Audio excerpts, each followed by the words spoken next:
Hello, everybody. You're very welcome back to the Irish Manchester United podcast, the Cult of Cantona, here in Dublin. We have a very special guest in the studio today. Somebody who we're really excited to bring in, Mr. Dec McDonagh, who will be, I'm sure, very prominent in many of your mind's eyes from the Bishop's plays and various Manchester United groups and everything else. Hold on, that's very low. The bane of horses on Sir Matt Busby Way, I hear.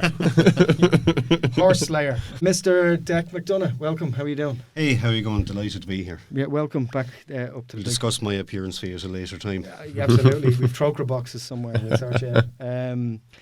There's loads to talk about. Of course, I'm Paul Butler-Lennox, and this is Iman Jaffrey.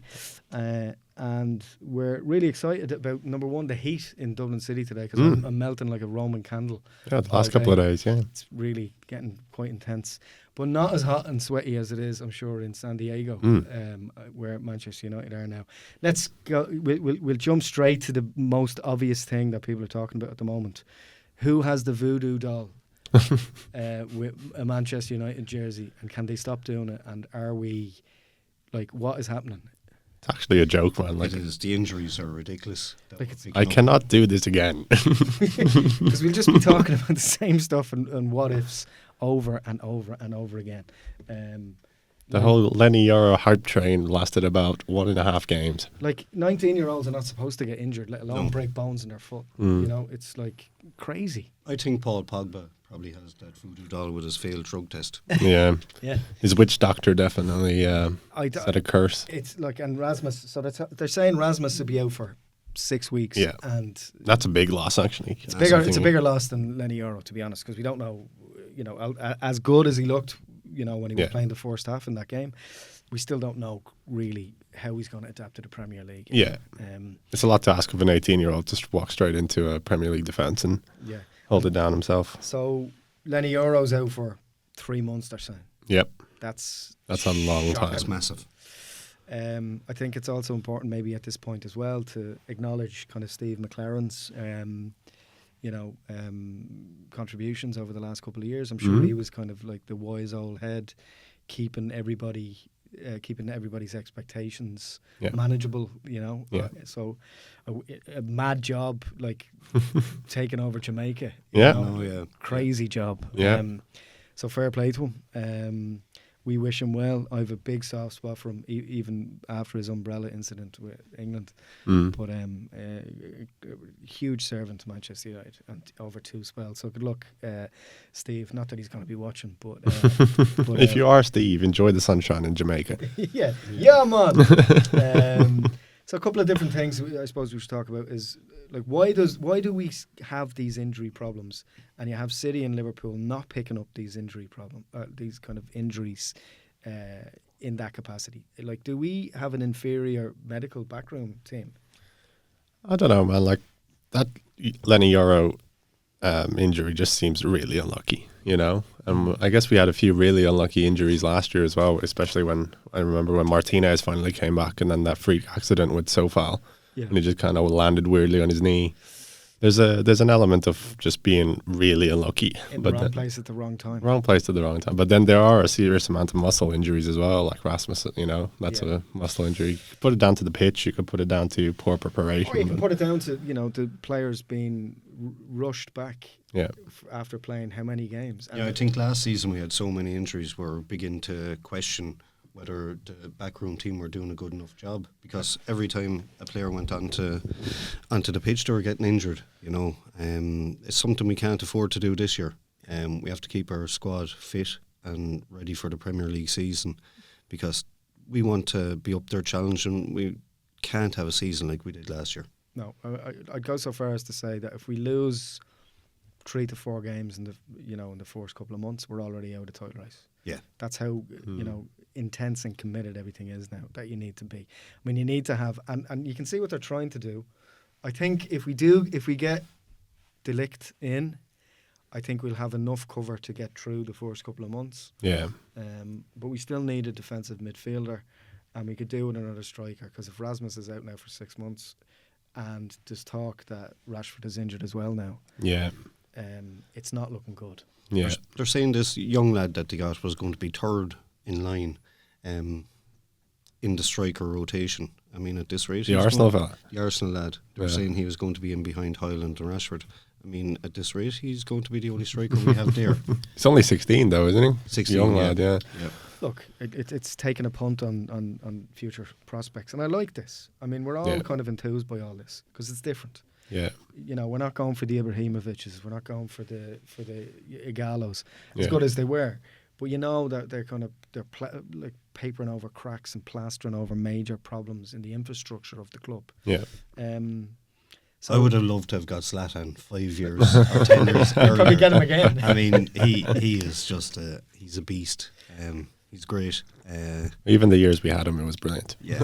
It's all box office with him. That's the thing about Zlatan that I love. Like, he never, like, even when he was kind of off, he was always on. Like, he's one of those players that if he was given 5 minutes, even if he came off the bench, you know he'd do something. Yeah. Or he'd rile the players up, or he's Yeah. involved. He's in the middle of it all, and I love that about him. And He must hate us at the moment though, because is he sporting director at AC Milan, and yeah. they had the Xerxes deal in the bag, and we came in and swooped him, and I think now they were talking about Fofana as well, and apparently we're looking at him, and he's just like, Well, we're the exciting, like, we're the project that they're all looking at in Europe. Yeah. now. I did like the way Zlatan took the piss out of City, though. To see Oh, him in the interview. Yeah. being interviewed by City TV. Do you have any viewers? I love it. So City got done for 2 million. Is this the crux of? Is that as far as it's going to go, or is that just the tip of the iceberg? who knows? Like, you know, I hope it's the tip of the iceberg with him. I mean, they've been doing it for so long. I mean, 119, 119 breaches. I mean, come on. yeah, If but that's you the can. first one, you know, is it a sign of where things are going? I hope so. I hope they absolutely, you know, nail them to the wall, make an Yeah. example of them, and do a Juve on them. Like, it has to happen. But if you listen closely, you can hear 115 brown envelopes being licked shut at the moment. So yeah, look, here's hoping, but you never know. I mean, football is, for all intents and purposes, still, I think, under a shroud of darkness in terms of corruption and things like that. So I don't know where it's going to go in relation to that. I hope that the footballing authorities do the right thing, but it's not looking likely that they'll be punished, because they don't want to tar and feather the Premier League. Yeah. They're worried about killing the cash cow. Yeah. So I think that's that's the major concern that I have, is that they don't want to kill that cash cow. A couple of other things to talk about in and around the club. Trafford Park. So they're gonna go for it. They're gonna build it. Is that what they're calling it? That's what's being mooted around the place. Mm. What do we think about that? You know, Dec, you go all the time. You played on Old Trafford. Him and Mark Hughes have played on Old Trafford. Yeah, I made my debut in Old Trafford at 50. There's still time, kids. You can do it too. Never give up on your dreams. Yeah, I thought I had done enough to get into the FA Cup final squad, but obviously Eric didn't watch the match video. I personally am not a fan of building a new stadium. Old Trafford has got too many memories for me. Yeah. I'm travelling over 40 years to games. First game was in '83. I was 10 years old. Jesus. For me, it's got too many memories.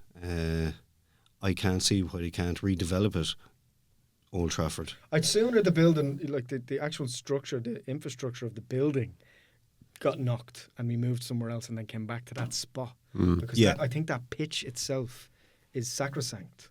Yeah, Hallowed ground. I really mean that. That Yeah. area of grass is what I'm passionate about. yeah, So that's what I have a problem with. I don't care about, like, the amount of redevelopment work that they did in the quadrants and stuff and the extensions in the 90s. It was just constantly, like, you know, a la like New York, just going up and up and up and up and up. And I remember going over the space of like 3 to 5 years at different times and then going, whoa, that's another standard.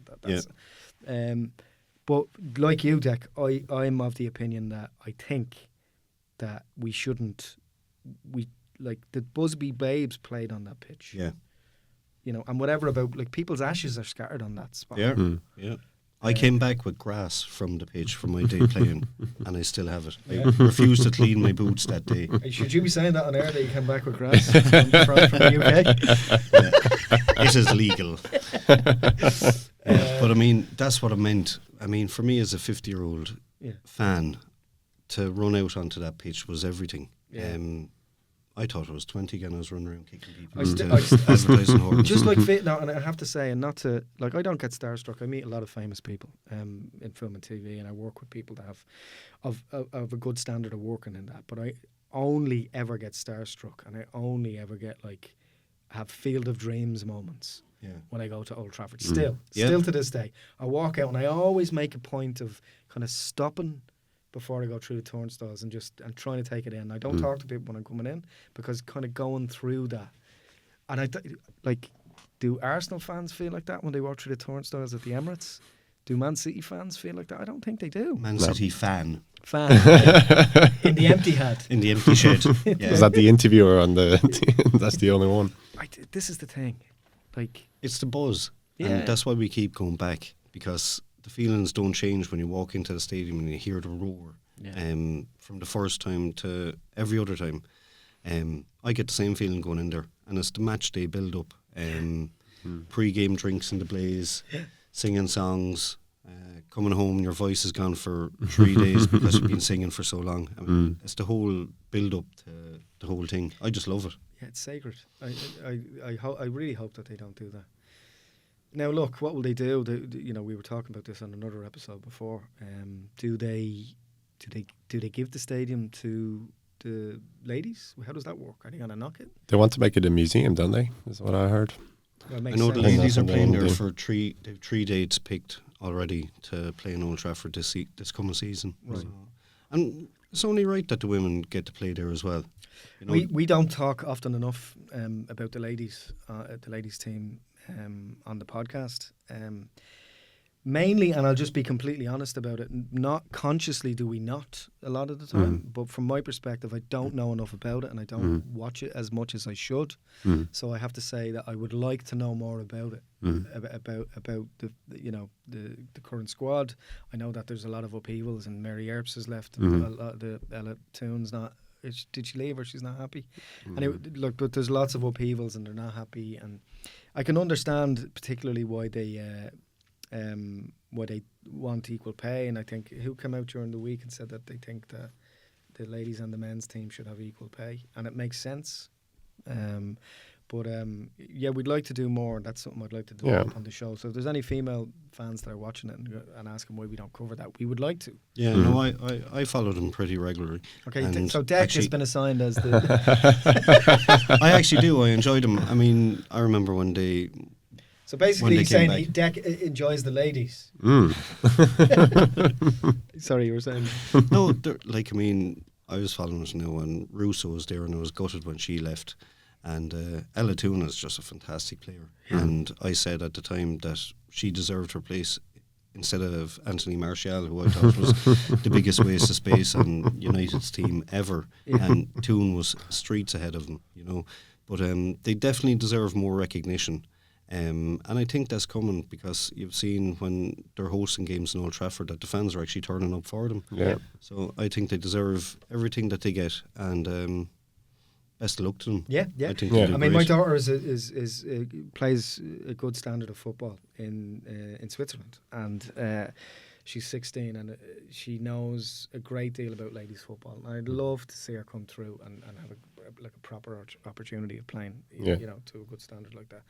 And let's be honest, the standard of it is a lot better. It's improving every year. Yeah. I remember working in a pub during the 2020 Women's World Cup when America won it, and watching it going, standard's not great. They're trying really well, but then the last one, the most recent one, I remember watching it and instantly seeing the drastic improvement in the quality and just the intensity and everything about it. I was really impressed at how much it come in such a small amount of time. Yeah, and it's just going to keep getting better and better and better. Yeah, it's still a very young sport, I guess.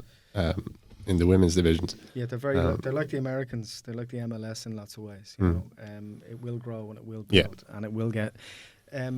And it's just a case of attracting the best players, and it's a grassroots thing. So I think the GAA in lots of ways is very similar to women's football in around the world, in the sense that when people have been able to dictate full time, and when they have been, and this is the argument a lot of female footballers make, is give us access to all of the exact sports science and facilities and Yeah. money that the men are getting, and then we'll show you what we can do. Which is interesting because United just moved their women's team out of their training facilities, didn't they? So, the season, just looking ahead to the new season, I love the start of the new season. Yeah. It's so and always it's always optimistic. There's the new kits, you know. There's United particularly as well birthed a lot of new players. I love the pre-season watching kind of who could be the next big thing kind of coming through. That brief glimpse of hope. Yeah, Before they it all fucking falls apart. Before they destroy us psychologically again. I think we've had a better summer than we have the last few years. Oh, yeah. So I think that's why we have a bit more hope and optimism Yeah. this season. Now, they could all turn around and dash our hopes in the first 3 months like they did last season. Hopefully not. Jesus, no. I've been saying from the start I was Eric Ten Hag in, so I hope he doesn't prove me wrong. I hope and think he's the man that can bring us on to better stuff. 2 trophies, 3 seasons isn't a bad return for any manager. No, it isn't. Or last night we won the Snapdragon Cup. Championship. Yeah. You'll never sing that. I love Eric, I do, but Yeah. I'm a little bit concerned about the amount of arrogance that's coming out of him. Now, I have Dutch family, they're all arrogant, but they're lovely, but they back it up.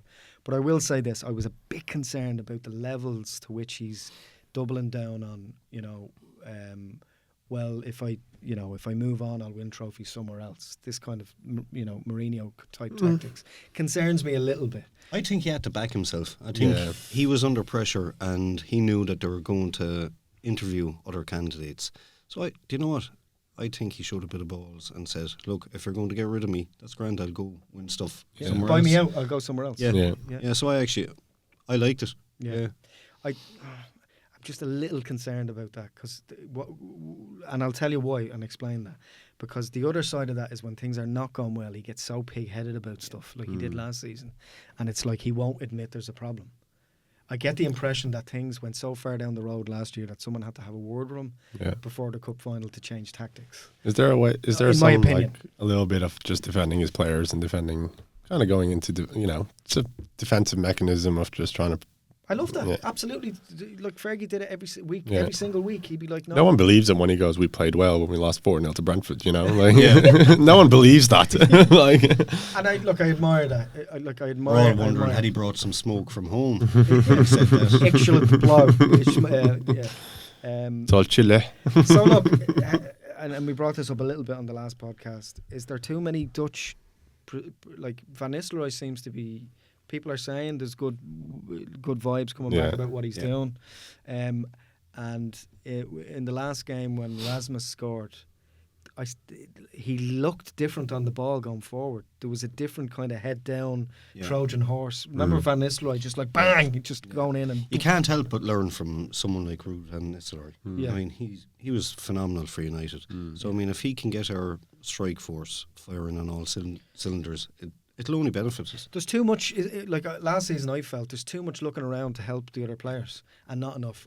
Give it to me. I'll get it over. I'll take it. Give it to me. I think we spoke about it last season when one of the main criticisms we had was forwards take too long to make a decision right at the end, and Ruud was always known for Give it into his feet greedy. and bang out, like instantly out. Like he didn't. It was so quick how quickly he could take it in and get the shot off. Yeah. And that's something he's going to probably teach to these forwards. Absolutely. He was a peg gun. So it's just like you pass the ball over, bang, in. Yeah. Yeah. Or that goal, that I can't remember who he scored that against when he dribbles past like 3 players, goes out the outside. The halfway line. Yeah. Against Fulham, was it? Yeah, and then just when you watch that finish, he's on the ball's on his outside foot and he takes it in, and literally within half a second it's gone off again. Yeah. It's just that quickness that he gets it off. He was amazing. Yeah. I remember years ago, like in 2002 or 2003, he was Man United. Yeah. And I was so sad and angry actually when he fell out and he moved on, and when he went to Madrid. Especially I think we would have won the Champions League before 2008 had we have kept Ruud. Yeah. I really do. And I don't think the relationship with Ronaldo was irreparable. And it's sad the way Fergie treated him in the end. But, you know, it is what it is. Anyone thinks they're bigger than the club, they're out the gap. I think you'd struggle in today's game, though, with the VAR and the offside lines. Like that Adam's apple would be offside all the time. I can see a trend of this now from going forward. Yeah, Rude's great. I think everybody's kind of feeling positive about his involvement and his new glasses. Yeah, they look fantastic. Yeah, and no, he looks great. And I think there's a hint of a hair transplant there as well, if I'm being completely honest. It's great, and the fact that he's potentially torn down like a championship or Premier League clubs to come and play second fiddle to Ten Hag when Ten Hag's season wasn't amazing the year before. Other people's egos, I don't think, would be able to handle that. Yeah. A man of his status. So you have to tip his hat. He did really well at PSV. Yeah, he won a Dutch Cup. Yeah, he did really well. I really liked that clip of after the was it the first preseason game or the second one when Joe Hugel scored his goal and he came off and he had that little interaction with him. Yeah, it was really great to see. And he's like a cool uncle, isn't he? Yeah, Old Trafford now. So lots of interesting things happening. Let's talk a little bit because we didn't get around to it the last episode talking about the new kits. Beautiful. I really like the second and the third kit. The third one is... You have it, don't you? I have it. It's phenomenal. Yeah. One of my favourite jerseys in a long, long time. It's gorgeous, isn't it? Yeah, love it. I really like the blue one as well. I thought it was... Blue ones... The photos that they released it with were really like dark and it was kind of hard to see, but when you saw them out on the pitch, they looked fantastic. Yeah, and they have this kind of... these M's, which I really like. Yeah. And one thing that I hate about... which is what I like about the second and the third kit. What I hate about United over the last couple of years is these kind of and this is why I don't like the home kit because it feels like a template kit, with the kind of chevron-y things on the side, which is on every Adidas kit. Yeah. Whereas the second and the third kit this year feel as if they're specifically designed for United. Yeah, no, they're really, really good. They're gorgeous. Yeah. The blue one reminds me of the blue ones from the 80s and 90s, which I really enjoy. And the third one is just every so often, maybe every 5-10 years, there's a kit that comes in like that one. That's a collector's item, like one that everyone wears, like a real collector's one. And I think that the third kit this year, especially with that devil, and everyone loves the kits with just the devils. The devil, it looks immaculate. It's gorgeous. Yeah, nice and simple, but really elegantly done. Yeah. Do you know what else is elegantly done? If you just take a look there to your left, you'll see that what a segue. The Cult of Cantona X Pro jerseys. Oh, we talk about kits. While we see it, I'm in the way. Has arrived. We will be launching them soon. So if you want to deck yourself out. No pun intended, Declan. In X Pro jerseys, we'll have them available online on our website that you can buy and support the podcast. We'll try and make them as reasonably priced as possible. But the reason why we're doing it is so that you can support the show. You can help us. It helps us keep these two very heavy duty lights on, and it helps keep a roof over our head for the show in the near future. We're really excited about a couple of things that we have coming up. We've some great stuff coming down the line in the autumn and into the winter. Some really interesting surprises, and it'll be your last couple of days if you want to win a signed 1996 original Umbro Lee Sharp shirt, the last one he wore in pre-season friendlies before he moved to Leeds in 1996. He actually didn't wear it through the season, but it was the last kit that he wore. Someone said to me the other day, he didn't wear that kit, he moved the year before. He did. He played in pre-season and there's photographs to prove it. Signed by Lee Sharp for me, and we're giving that away, and it's an original shirt from 1996. And it's an amazing keepsake, and it'll look amazing in anybody's man cave or above the fireplace and to annoy your wife or your girlfriend or whatever. And if you want to get involved and if you want to be in with a chance to win that, just go to our facebook.com/ the Cult of Cantona page. Share that, and we'll be picking someone at random over the next week or so. So we're really excited about that, and we'll be doing other giveaways as time goes on, which we're really, really excited about. Yeah.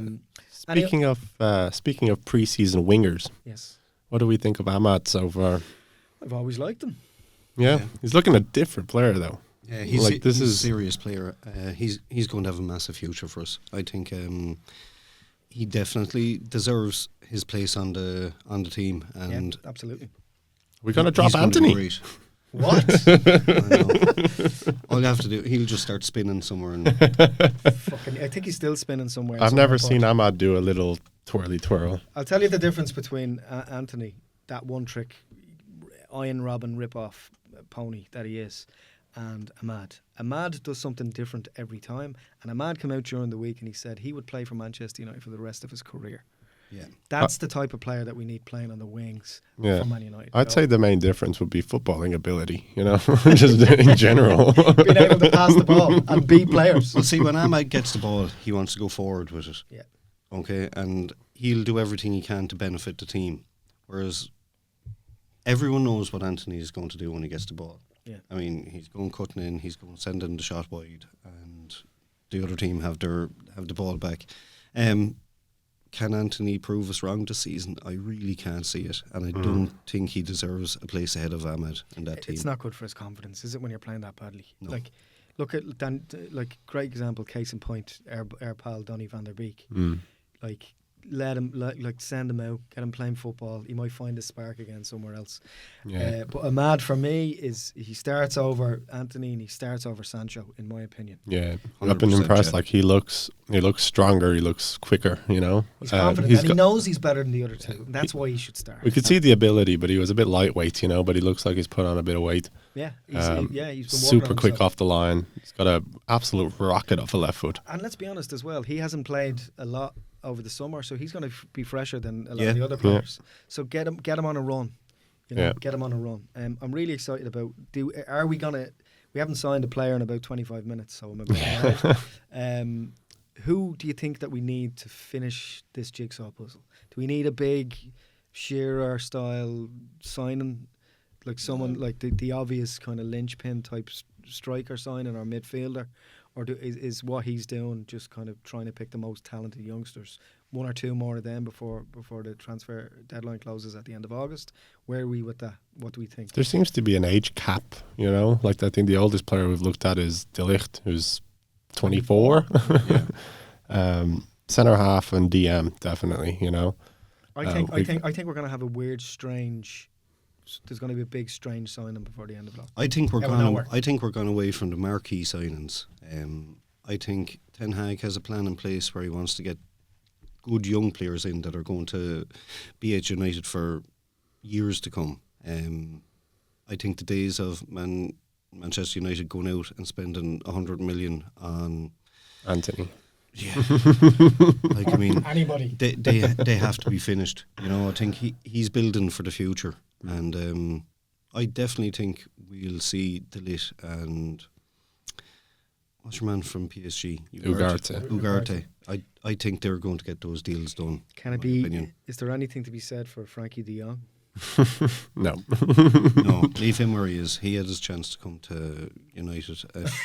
If you don't want, if you don't want to come to United, stay where you are. I don't care. So yeah, I mean, interesting times ahead. I think that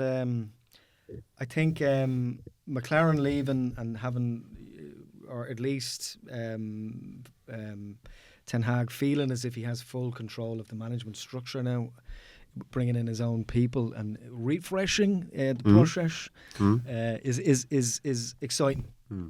I can't wait to see where things go. I'd be super satisfied with a top four finish and a Europa League, big night out somewhere. You know, big, like the FA Cup was magic as last season, which obviously, but where we did it in the last episode, but just because we're back again, where do you think? How many trophies do you think that we might win this season, and what will we win? I'll start with Dec. I'd love us to go on a cup run again. Top four finish is essential for us, I think, this year. But again, whether it's Europa or once it's in Europe, to have a Europa League win would be phenomenal, and to go on a few tours like that, I would love. So I'm hoping top four, FA Cup again, and Europa League trophy. Doing Arsenal and win like 2-3 FA Cups on over a couple of years, that'd be great. We'll start with the Community Shield though. Yeah. Oh God, yeah. That'd be a great start. Yeah, that's not very far away at all now. No, what's it? 10th of August. Yeah, 10th of August, 9 days time. Yeah. There you go. Yeah. So, what about yourself? What would you be happy with? Another cup run. I think it'll be quite unreasonable for us to expect a title challenge. You know, I'd be happy with being in the mix, but I don't think City's still really strong. haven't signed that kid that they kind of already owned for, whatever the hell that happened there. Arsenal have made a couple of really good signings. Yeah. Liverpool haven't done anything. Sorry, can we just take a second and all laugh at Liverpool? Hold on. About this season. I mean, They haven't signed anyone. I can't wait to see what happens. An aging front line. Yeah. Their midfield was a bit light last year. I'd go so far as to say that I think that Slot will be sacked mid-season. I think it's going to go that badly for them. I was on the. I think everything is going to actually go wrong with them this season. I think it's going to be great. I was on the Liverpool subreddit because they were after Lenny or apparently as well, and the amount of coping happening on there, like people saying like Jarrell Kwanzaa is a better footballer than Lenny Yoro, and I was like, lads, no. Yoro had a No. chance to go to Liverpool, 2 years ago? Yeah. A year, and he turned him down then. Lenny Yoro knows what's of merchantable quality. They've got I mean, Jarrell it's Kwanzaa. they even reported that Rabideau turned down Liverpool Yeah. because he wanted Even now, at the player even level. now, Yeah. and because I mean, players see what's happening. Liverpool are in a decline. Yeah. It's stupid. I hope it lasts 20, 30 years.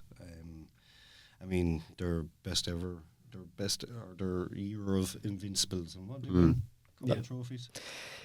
Look, everyone's been tooting Liverpool's horn about how good they were, and they were excellent. And I'll be honest, and God forgive me for saying this, but there's been nights when I've watched Liverpool in the Champions League, particularly over the years, the last 5-10 years, and they've been absolutely magical to watch. You have to be a football fan first. Yeah.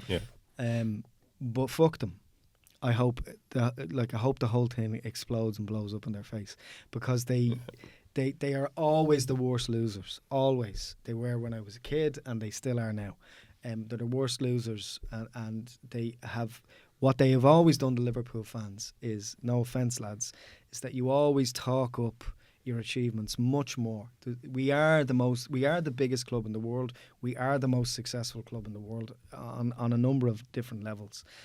So what I would do if I was Liverpool fans now for this season is just keep a low profile, get on with your business, and try and make it click. But if you're not buying players, you're not even going to compete. I think what annoys us so much about them is like the difference between Gary Neville and Carragher as a pundit, and then you throw Graham Souness into the mix. Like, I mean, that's the reason we dislike them so much. Yeah.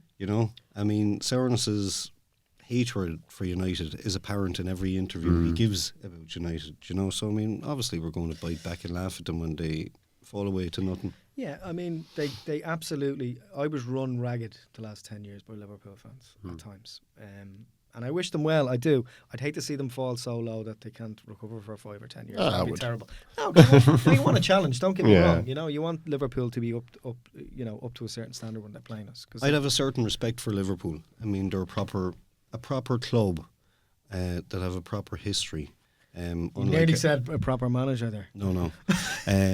But they have a proper history, unlike our noisy neighbours who were founded, I think, in 2013 or something. Chelsea, to a degree, I wouldn't have much time for them either. They're about to sign their 50th first-team footballer, I think. They signed 3 goalkeepers this summer, apparently. And Is they've there got about. Is there rumblings that he's going to be sacked after like the I don't first know. 5 games? But I've literally I went onto their squad list the other day and I counted at least 46 players on their first team squad. It's absolutely outrageous. I thought ridiculous, unfair trading logic was gone with Abramovich, but clearly not. No. Every club in Europe should just make a pact to not buy Chelsea players, just to joke around with them. Yeah, basically treat Chelsea players like they're Israel. Yeah. Whoa. That's a good place to end it. Is it? My thanks to Dec McDonagh, Iman Jaffrey, and thanks a million for watching and listening. If you'd like to support the show, there's loads of cool ways you can do that. You can subscribe on Spotify, YouTube, share it with a friend, and then if you're feeling really generous, you can go to buymeacoffee.com/Cult of Cantona and buy us a coffee or become a member. And there's lots of free stuff that we're giving out via Buy Me a Coffee for members as well. Enjoy the start of the season. We'll be back very, very, very soon with some cool interviews. And Glary, Man United. Man United. Man United.